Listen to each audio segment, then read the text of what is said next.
I thought I could be doing cardio outside. Well, no. Not really. Well, I don't have to sweat to get wet, that's for sure. But I'm about 20 minutes in and it starts raining like this. I'm about 15 minutes from home right now. So, guess I'm gonna wait until the rain is over. But anyway, guys, today I'm going to do back and biceps. And one of my weak points is not the back width, but the back thickness. So I will be working on that. I usually do 1, maybe 2 back width exercises, and the rest will always be back thickness. And the way I perform the exercises, for example, the seated row, you also work the back width at the same time. But the back thickness is always the most important aspect that you work. I'm probably going to stay around 12 to 15 reps. Maybe some sets will be 10 or 8. Mostly 12 to 15 though, because the pump will be better. Time under tension will be better. You don't have to use as much weight for the same result. And to me it's just more fun sometimes to get a good pump the entire workout. And I think walking through this will be a possibility. So I'm going to have to do something that I haven't done in years. And I'll probably get more muscle ache from this than any workout ever. Let's do it.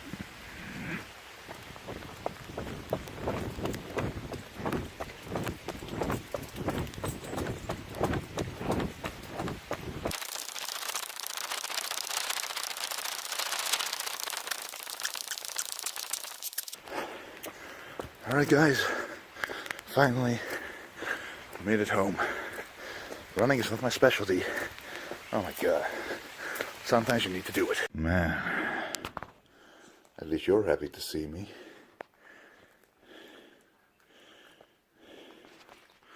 Running is not for me, mate.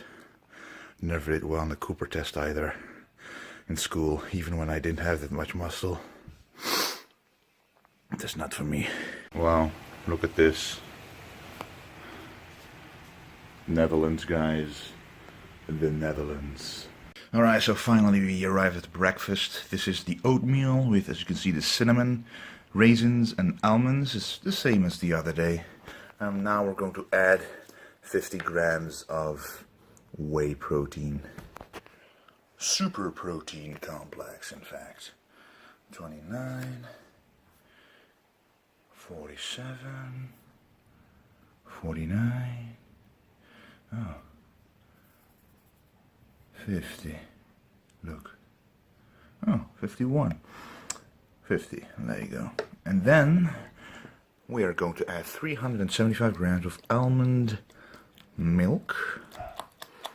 Oh, oops. There we go. As you can see, almond milk, unsweetened, that's what it means. Let's enjoy this breakfast and fuel the muscles. Okay guys, we arrived at the workout back and biceps, and as I said, we're going to keep it classic, basic, but with a little more volume. So starting out with the first set of 15, second set of 15, and slowly tapering down to 10 reps. The bent over row is one of the best exercises for back fitness, but you don't want your form to get too sloppy, so that's why I'm not going super high in weight. A lot of people go way beyond 100 kilos, but if I do that, then my form will be a lot worse. So what I try to look for is to let the bar sink down below my knees, at least below the knees, so that the stretch in the back is sufficient. If you don't do this, you will stand upright way too much and work the traps more rather than the lower back and the back thickness in the middle back. Even at this weight, which is probably my last set right here, 100 kilos, to many it might not seem that much, but the longer the range of motion, the longer the time under tension, and the less weight you have to use. And when I notice that my form is starting to break down, that's when I know that the sets are done, because if you do more sets than that, you're going to increase your risk for injury and the connection to your back is pretty much gone. So we move on to the classical T-bar row.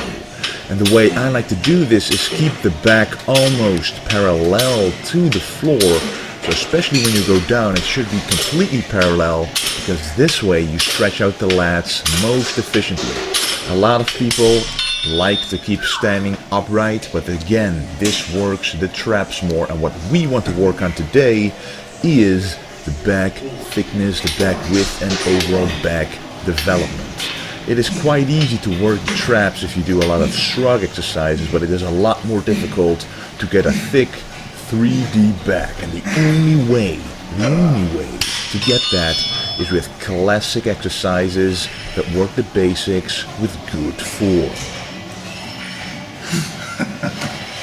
And if some of you guys have watched the Ronnie Coleman workouts, the famous ones from the movies or the documentaries, the DVDs, The Unbelievable, for example, you might recognize these exercises as one of his own workouts. And that's true. I like to watch his workouts, watch to see what he does for exercise order, and then just try it out.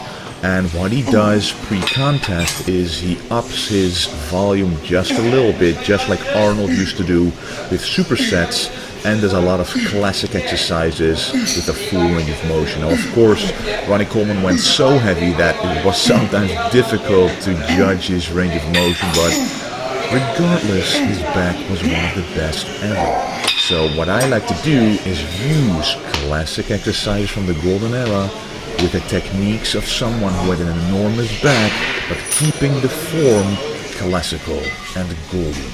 That way you will get the most results. And then it is time for a lat pull down. But as you can see, it is not a regular lat pull down. It's actually a reverse lat pull down, meaning that I'm sitting the other way around on the machine.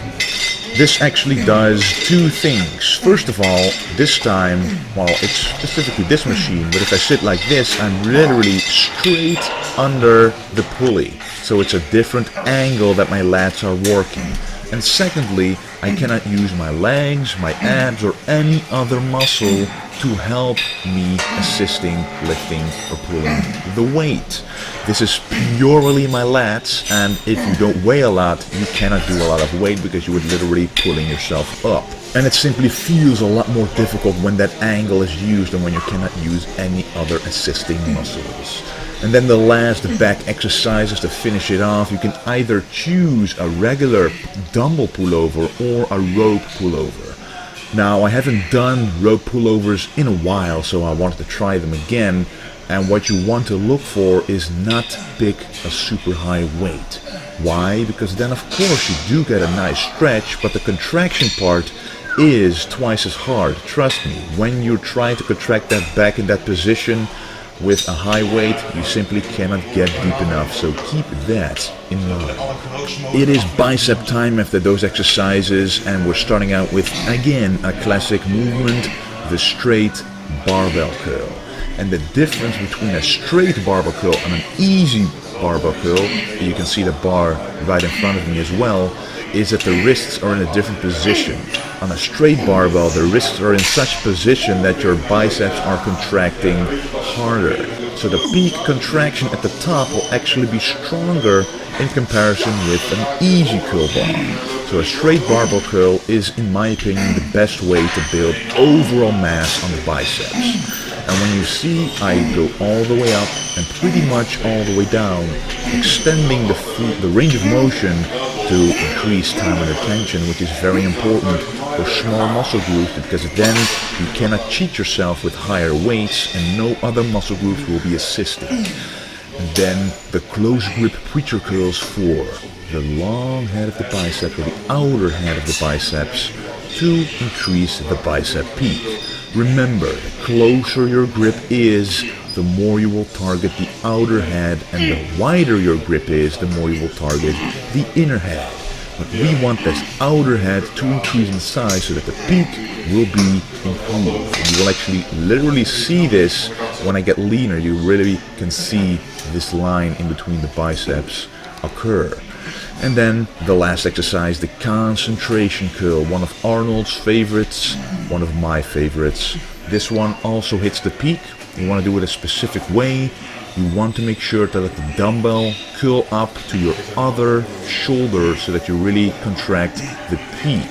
And get a peak contraction in the biceps for maximum contraction and growth. And I'm about to do a Q&A, maybe 2 in a row, so if you have any questions you want me to answer, ask them down below, and I will make sure to check them out and see if they're suitable for the next Q&A. I want to thank you for watching, and don't forget to stay golden.